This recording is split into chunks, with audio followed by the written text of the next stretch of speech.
my name is Yasmin Centeno and welcome to this fascinating video.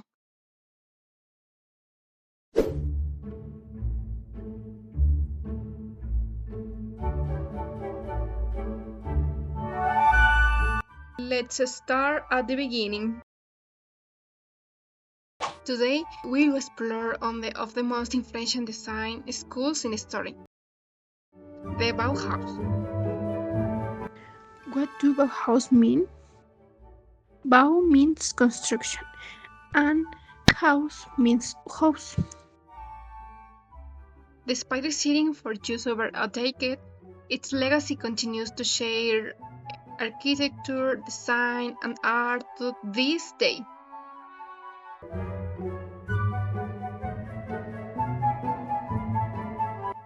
To understand the Bauhaus, we must travel back in time. Europe was in crisis after World War I.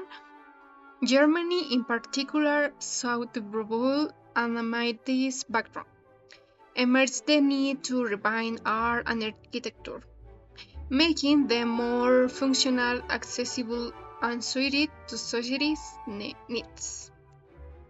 In 1919, architect Walter Gropius founded the Bauhaus in Weimar. His vision was clear: to unite art and technology to create functional, aesthetic, and accessible objects and space. Walter Gropius actually remained the Weimar School of Arts and Crafts, whose main style focused on Romanticism. Gropius reformed and revolutionized the art school of those years with his modern ideas, embodying philosophical thoughts that allude to minimalism, that is, the function of functionality in form with simultaneously artistic and innovative elements. The Bauhaus broke away from traditional art education. Its students didn't just learn to paint or sculpt. They learned to understand materials, design for mass production, and develop practical solutions. The school promotes the idea that design should serve society and the functionality should guide form. This gave rise to its famous motto, form follows function.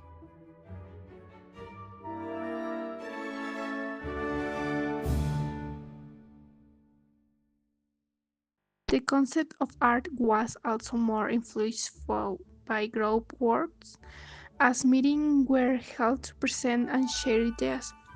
There were workshops in woodworking, design, theater, ceramics, weaving, book binding, metallurgy, and glassmaking. But there was no painting workshop as there had been before.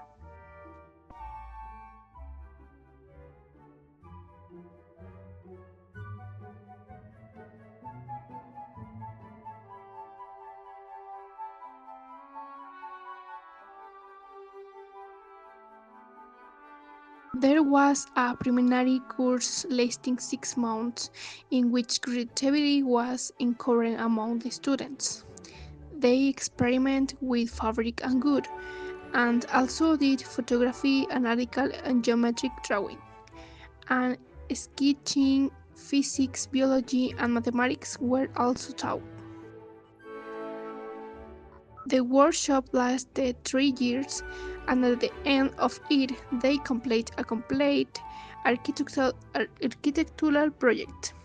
The three most important pillars of the Bauhaus were artisanal training, graphic painting, and scientific training.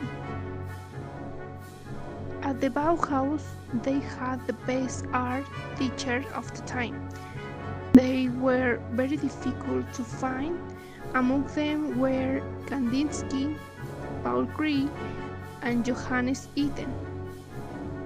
The latter was a Swiss, born in 1888, and was painter, designer, theorist, and art professor.